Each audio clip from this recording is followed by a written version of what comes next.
La nuit a été longue, mais alors très longue, ici au tribunal militaire de Yaoundé. Et finalement, à 6h00, le verdict est tombé. Jean-Pierre Amougou Belinga, le PDG du patron de l'anecdote, est mis sous mandat de dépôt provisoire à la prison principale de Yaoundé pour complicité de torture de Martinez Zogo. Voilà la principale information.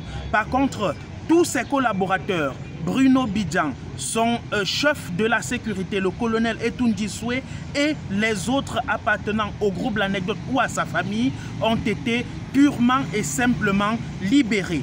Du côté de la Direction Générale de la Recherche Extérieure, le DGRE, Maxime Eko, lui a été également placé sous mandat de dépôt provisoire, ainsi que le lieutenant-colonel Justin Danoué et les collaborateurs de la DGRE, à savoir le commando. Tous sont donc placés sous mandat de dépôt provisoire pour 6 mois, renouvelable 2 fois. Voilà ce que l'on retient de cette troisième présentation des suspects devant le juge d'instruction militaire et bien sûr le commissaire du gouvernement. Tout est allé véritablement lentement de 17h45 à 6h du matin. Voilà donc pour le verdict, une dizaine de personnes placées donc sous mandat de dépôt avec des titres de détention qui ont été signés par le juge d'instruction militaire, M. Sikati de Kamwo, avec la collaboration bien sûr du commissaire du gouvernement, le commandant Belinga.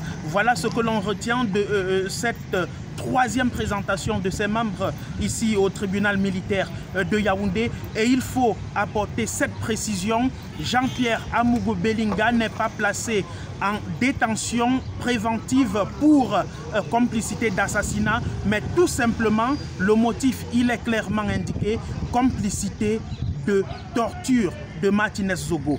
On est donc parti pour un long feuilleton, puisque jusqu'ici, l'on ne sait qui a véritablement tué Martinez Zogo. L'exploitation du commando et bien sûr du directeur des opérations de la DGRE permettra lors des audiences à venir dans 6 mois ou alors dans plus ou moins encore d'avoir des informations exactes sur ce qui s'est véritablement passé dans la mort, dans l'assassinat crapuleux de Martinez Zogo.